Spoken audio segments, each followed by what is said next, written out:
Oh my goodness. It's about 54 degrees out here in the workshop this morning.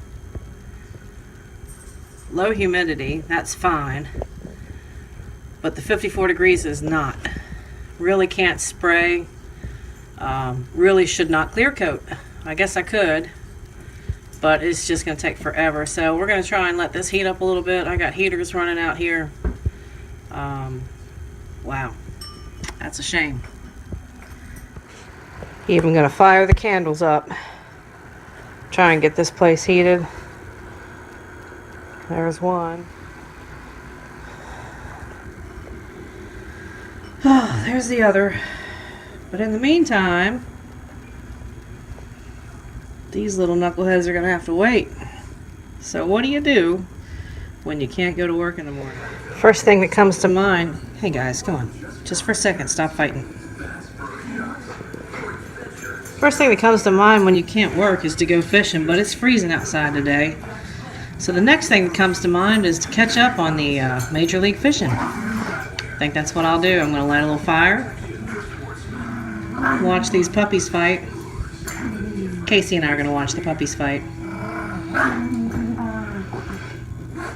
Rascal, what kind of noise is that? Really? Who said you could get up there? Yep, that's my day. But this is from jig maker Don David. So fired up to get these. Alright. Let's see what we got. Wow. This is killer, y'all. You have no idea.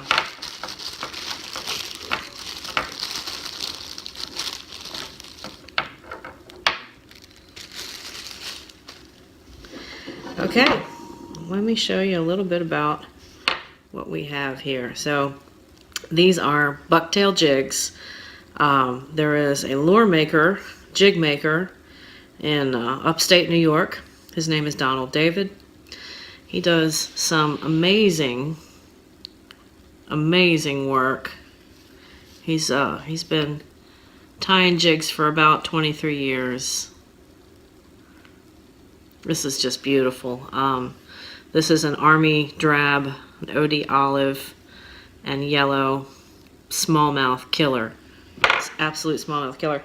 And if you guys follow my Facebook page or my Instagram, I kind of happened upon his page through Extreme Phillies Facebook page, and noticed that this guy ties and has a good time and really does a good job. So I kind of inquired about him being able to tie a peculiar forage fish, bait fish, and that would be the lace or rainbow darter. And it is it's a fast current dwelling stream or river minnow. It's in the perch family,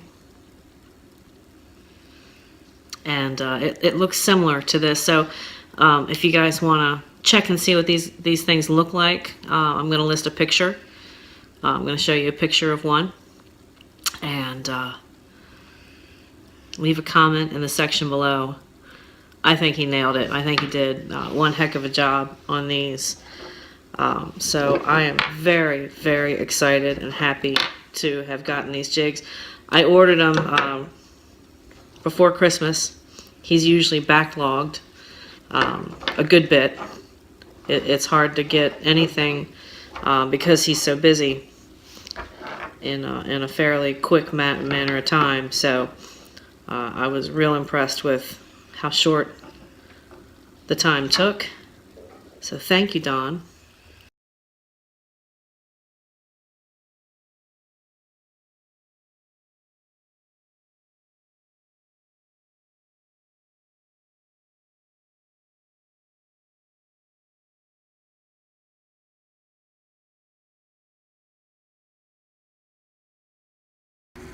Alright, so we're just about at the point in the day where I can get started spraying.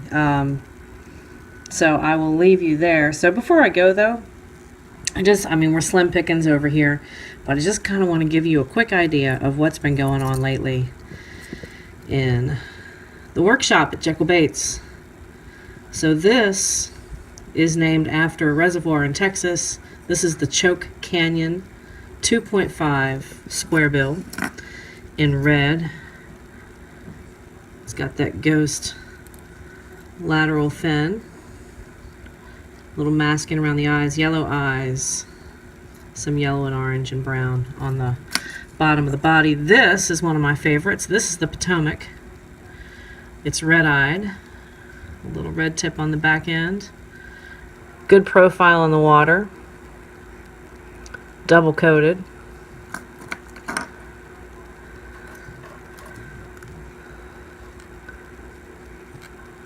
Megabass Vision 110 Customs.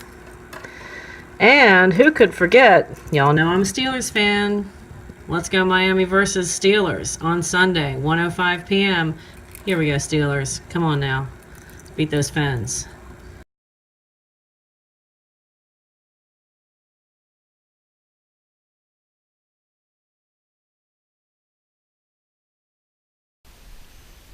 Hey guys. So, finally, you guys get to come in the workshop with me. These probably look like some of the most random patterns you've ever seen. Probably don't look like much of anything, but the point isn't the coloring of them right now. There's just some basic coloring. The point is what we're going to be doing to them with the stencil. So, these are just regular old hand-cut stencils. And if you can see the pattern, you kind of have an idea of what the pattern is. So, let me show you where we're going to go with this.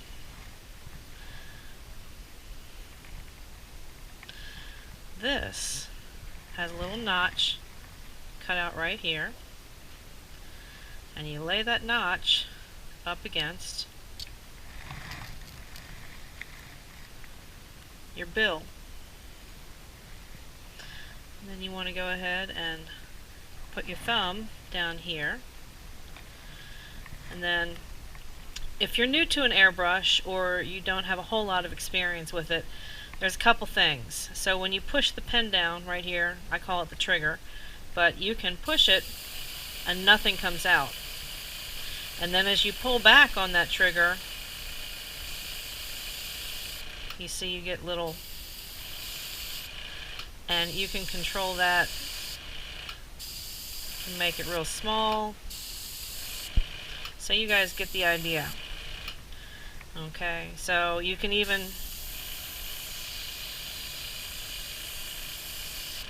draw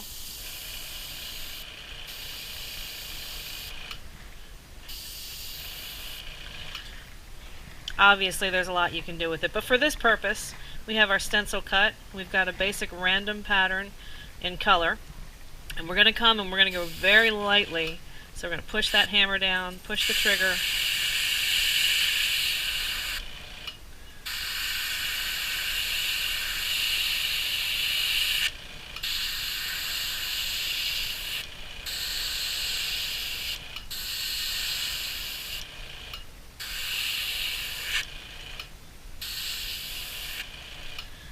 and then once you peel that off, you've created a really cool crawfish stencil. We've already done the other side, but because you're lining it up on that bill, you're going to get a very even craw pattern, and it's going to work for you. So we're going to do the same thing. We're going to do this a few times because we have a lot to get through, so I'm just going to show you a couple more times. You don't need to push real hard down on your stencil. Just want to make sure that all of your openings are there. And real lightly, because you really kind of want that shadow effect. And then you just pick it up, and there is that crawfish. Pretty cool, huh, you guys? So that, a neat little trick.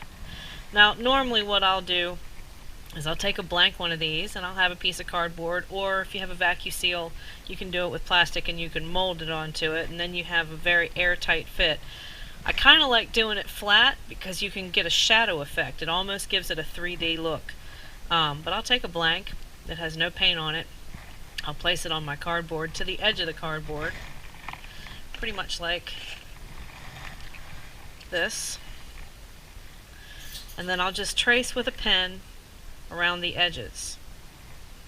And as you can see, there's the edges. So once that's there, you can just get a craw pattern, cut your stencil out, and then once your paint's dry, you lay that stencil over,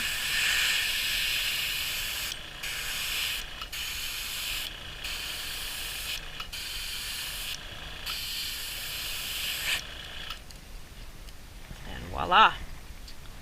How cool is that, y'all?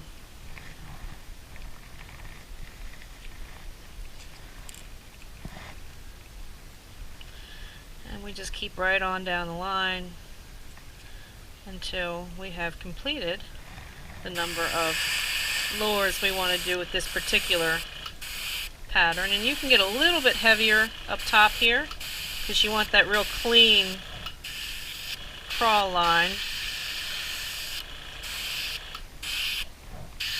And then just kind of trail off and release that trigger as you move off to the right.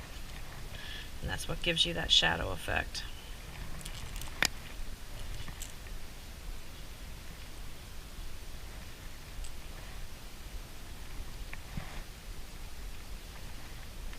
Lay that bill. And yes, I did cut this particular stencil for the S crank. However, it will work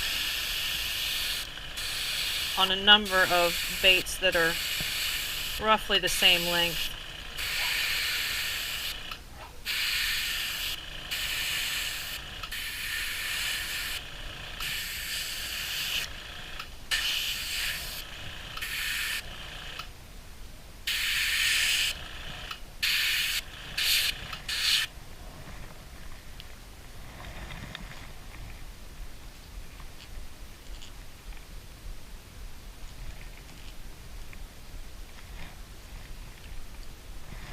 As long as you hit that bill, and what I mean by that is you want to take this little lip and put it right against that. And as long as you do that on both sides, because to get the reverse, you just simply flip this over. It's a mirror image. So you can do both sides of your bait with one stencil.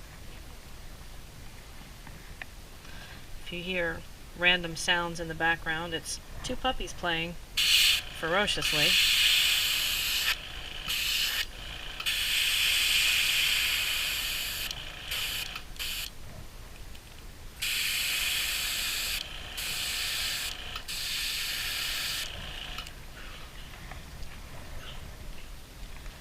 There it is. How cool is that, guys?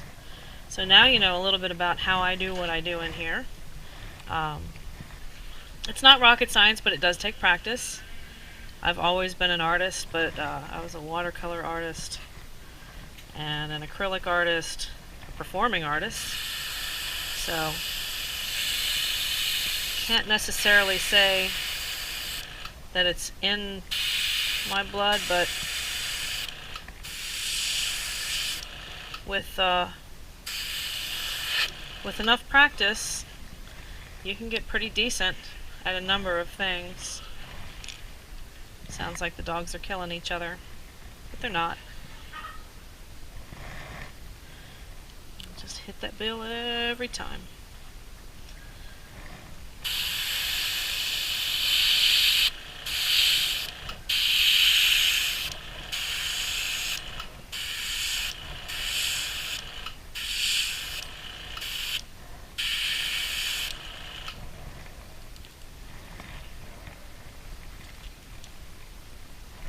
That's a carbon copy. I want to show you one more quick thing here.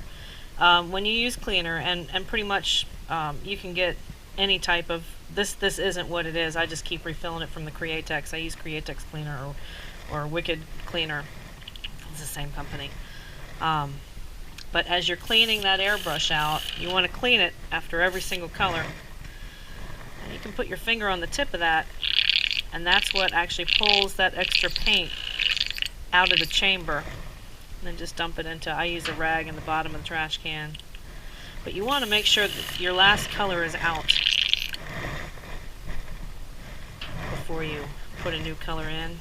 Take an old rag, just get that real clean.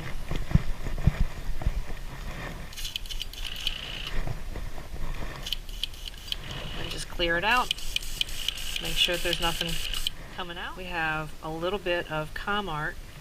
This is just an opaque pearlescence, and it doesn't come, it's kind of like oil and vinegar. They don't mix, you have to shake it really good. So give it a few shakes. Open it up, and if you're just misting like I'm about to, I'm gonna pour an ample amount into your airbrush cup.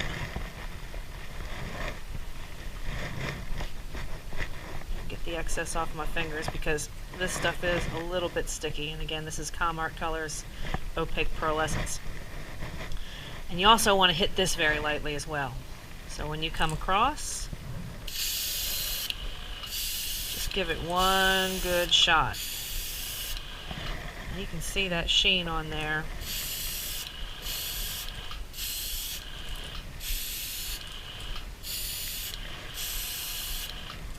Okay, and I'm going to work a little bit faster because these need to be dried so that they don't run, because the pearlescence is kind of light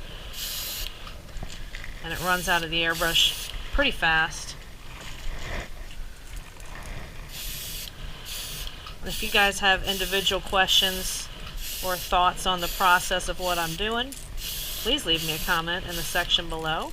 I would love to talk to you guys about becoming airbrush artists or lure makers. My best advice is this: somebody tells you you can't do something, do it. Learn it. Get good at it.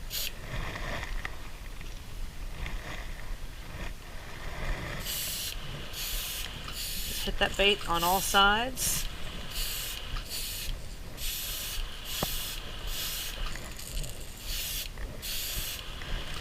Don't let it run a whole lot. Alright, I also need to go ahead and I did a crappie earlier today in a hard stencil pattern. And we're going to put pearlescence, and the reason that I do this on just about every bait is because a fish scale in the water refracts a lot of light because it looks pearlescent. Just a little bit more to finish off that one. Just reload that. Not a whole lot because we only have one left. But if you ever notice when you're fishing, you get that flash of color, fish has natural pearlescence. Alright, let me dry these and we'll come right back. Hey, welcome back. So, we put the stencil patterns on. They look like crayfish now. Couple things that are missing still. Number one, on these little guys, still need to paint the eyes. It's very easy. I'm going to show you how to do it. Also, while y'all were away, I went ahead and threw a little bit of detail just to make it that much more lifelike. It's a pretty simple technique. Anybody can do it. It's called throwing paint. You just splatter, you take a little bit of black paint or whatever color you want to use. I prefer black because it's the most definition and it's going to make the most difference underwater for the fish. And you basically just knock against your paintbrush with a little bit of paint on the tip and splatter it against your surface. So that said, we need to do eyes on all of these lures, and then we need to clear coat. So let's get through the eye process, and we have a lot of different eyes to choose from for some of these baits. These we're going to paint on, so let me show you that. Okay, for painting the eyes on, I've chosen a couple of things. This is a Createx. It's airbrush color. It's opaque. It's not transparent. There's a few different types of paint for airbrushing. There's opaque, which you cannot see through. There's transparent, which you can see through. There's iridescent, which has got self-made glitter. They basically mix the paint with very tiny particles of glitter. And then there's metallic paint, or pearlescent. So iridescent, pearlescent, metallic, transparent or translucent, and opaque are your basic paints for airbrushing. This is an opaque, it's black. These are little cups, and you can get these right off of Amazon. I can link the description and the link for where to get these. They're mixing cups for paint down below. So you don't need a whole lot for this. So we're just going to take a little bit of paint, just a few drops, and that's probably too much. Just 1 or 2 drops will do it. Now, since we're not going to clear coat tonight, we're going to do that in the morning. I'm not going to need to hit this with a hairdryer, just to spot dry it. You take a little bit of paint and put it on the tip of your brush. Now, on the Bandit series, the eyes, I don't know if you guys can see that on camera, but the eyes are raised slightly. So it kind of gives you a bullseye on where to put your paint. Now, there's not really any proven way to do it, but I like to steady my approach with my little finger and then just dab the paint on, and you have an eye. Do the same thing on the other side. Right over top of that bump, and you have an eye. So now you have your eyes on that bait. We have one more to do.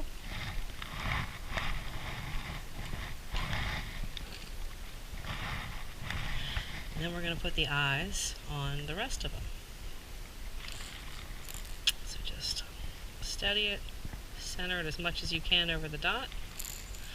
Same on the other side. And you have eyes. Alright, so we're not going to go through every single lure here because it would take a little bit. When you match the hatch, you want to try and get as close to nature as you can, and the same is true when you're putting eyes on a lure. For the crappie, I'm either going to choose silver eyes or yellow with black in the middle. One thing that I do want to show you is how to cut Spro eyes.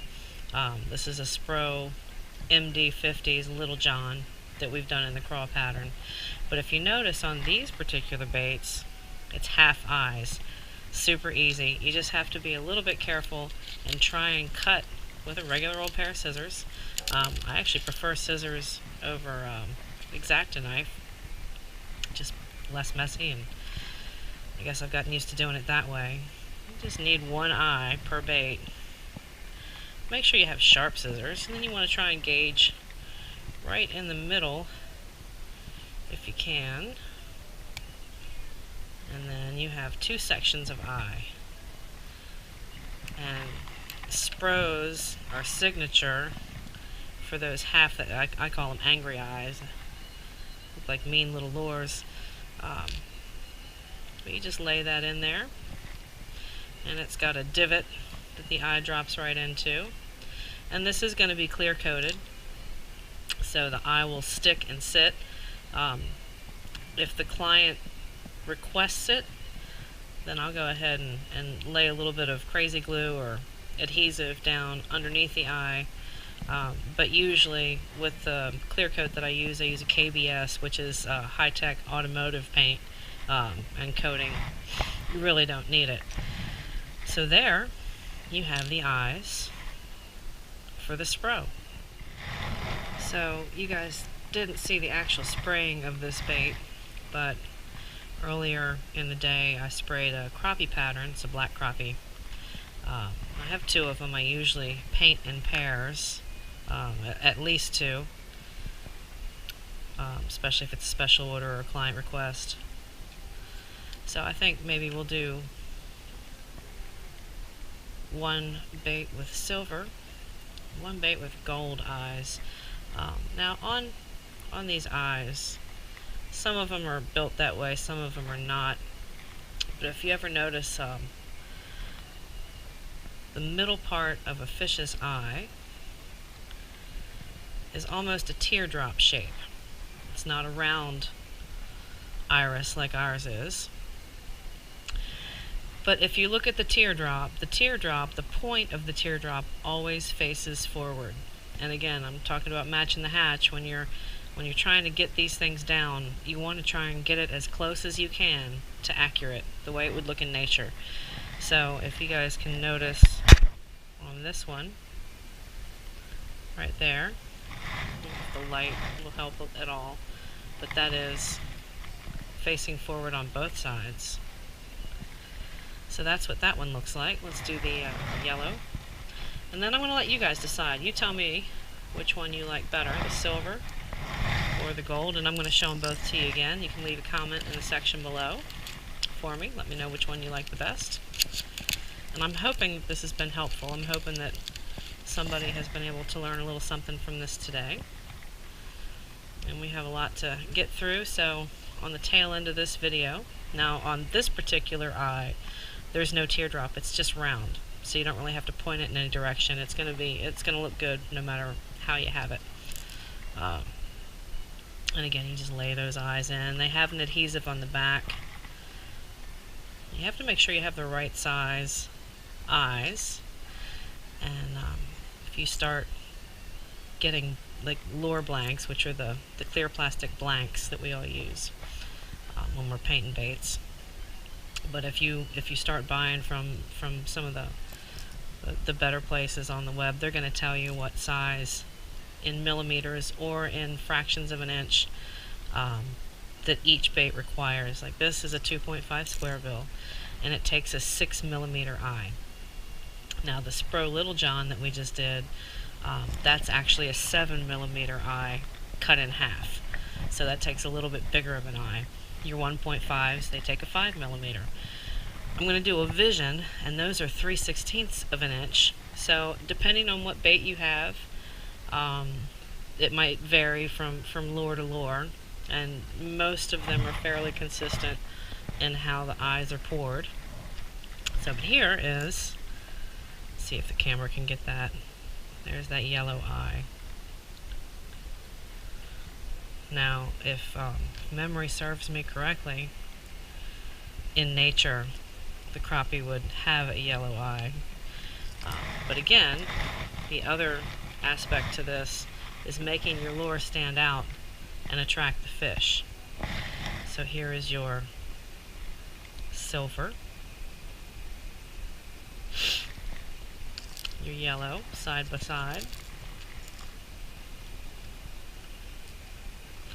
and I'll have a still shot of this on the tail end of this video when this video comes out. There's your crappie. And that's a pretty decent little pattern, and it is translucent, which means that you can kind of see through that bait, which is also going to be an added attractant. And I made one that rattled and one that's silent. Crappie are a pretty common forage bait fish in all kinds of water, rivers, lakes, stained water, clear water. So some customers like the rattle, some of them like the silent. Either one of these are going to get the job done.